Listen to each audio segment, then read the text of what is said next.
We just talked about Kamala Harris and how she had announced her campaign. Now, we're going to be looking at this clip from presidential candidate Kirsten Gillibrand. She is someone who is... This is something hilarious about her candidacy, by the way. I want to say this. And I think I already mentioned this in the last video I did about her and Julian Castro, where they're these like milquetoast Dems. But so there are no real progressives like Bernie Kratz who support her, because obviously she's no real progressive. She's a faux progressive. And then the libshits, the donut cucks on Twitter, don't support her either because she called on Al Franken to resign. So she basically has no support anywhere because her supposed loyalists who are supposed to say, you know, vaginas rule and, you know, whatever, don't support her. And then the real progressives don't support her either, which is unbelievably hilarious. But here's a question I think both it just straight up exposes why she'd be a terrible president, and it also exposes why she's just not... I don't believe her when if she even said she supports the Green New Deal, Medicare for All. But this is going to be a clip from Pod Save America, a really, whack, boring podcast of Obama dudes, so don't watch it. But anyways, this clip is important. Go ahead, check it out. At best, you as president would have a Democratic majority in the House and a narrow Senate majority. Certainly not 60 votes, right, after this election.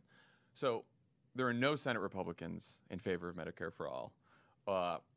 Probably very few in favor of a big program like Green New Deal or something like that. As president, would you push, hopefully, Majority Leader Chuck Schumer to get rid of the filibuster so you can pass something like Medicare for All or a Green New Deal?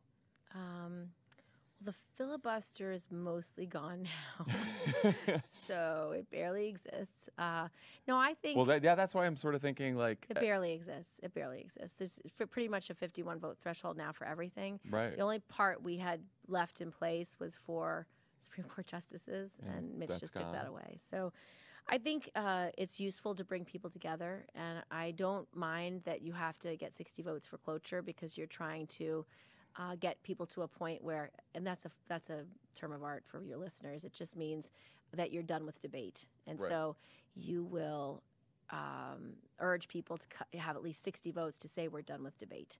That's not an unreasonable goal, because if people don't feel like you're done with debate and that they haven't been heard enough, maybe you should debate a little more.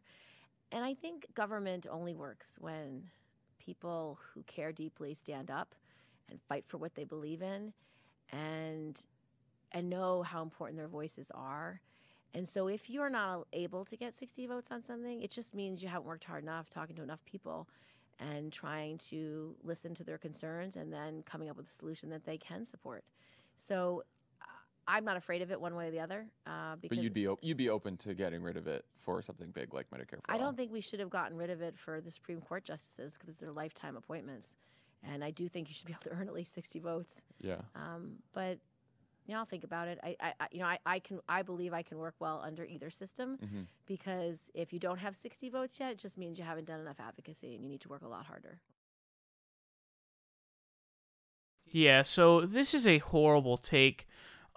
Basically, what I think she's trying to aim for here, two things it looks like to me.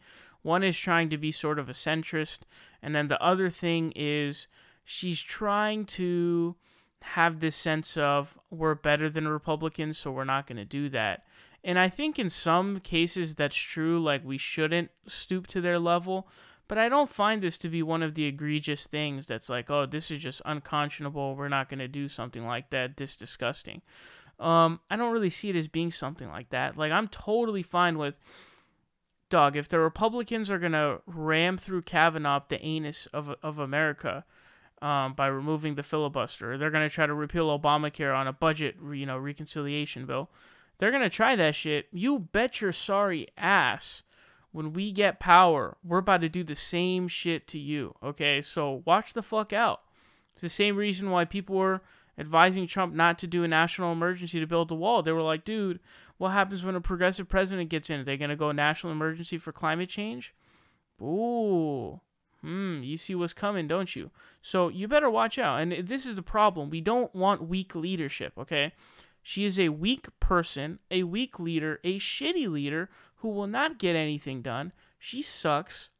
And there is no way that a milquetoast loser like that can actually lead the Democratic Party or the left to achieve anything. Anything at all. Nothing. Nothing. She is not going to achieve or help achieve the Democrats anything. The second thing about this, by the way, is does she really support those policy positions? The Green New Deal and the Medicare for All. I haven't seen her endorse either of those yet. I don't know. I mean, if she endorses them now, it's obviously going to be a political calculation and a ploy and a fake. But has she even ostensibly supported? Like, has she even come out saying I'll support them? And then the other thing is, that makes me question whether you truly believe those things or not if you even said that you believe them. There's a difference between Kamala Harris saying she endorses Medicare for All and when she's president actually fighting for that. There's a big difference. Remember, Hillary said public and private position. It's an important thing for those establishment shills. So I don't believe her on anything.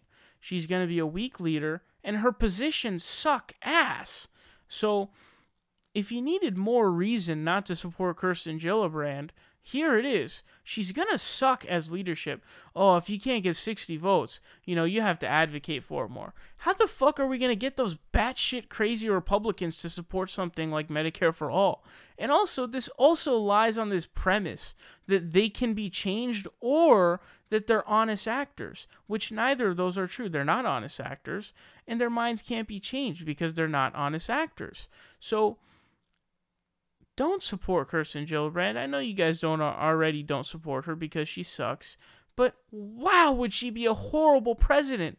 What on God's green earth do you look at Kirsten Gillibrand bringing to the table as being even a nominee? Like, she would get horrifyingly destroyed by Donald Trump in an election. She's going to drop out really fast because no one likes her. As I explained earlier, remember that the Bernie-crats don't like her for policy reasons, and then the lib-shits don't like her either because she called Al Franken to resign. So no one supports her, no one likes her. Kamala has, stands and dick riders and whatnot. So it's just ridiculous. Okay, don't support Kirsten Gillibrand. Obviously, I'm hoping that you guys didn't already. I don't think you guys did.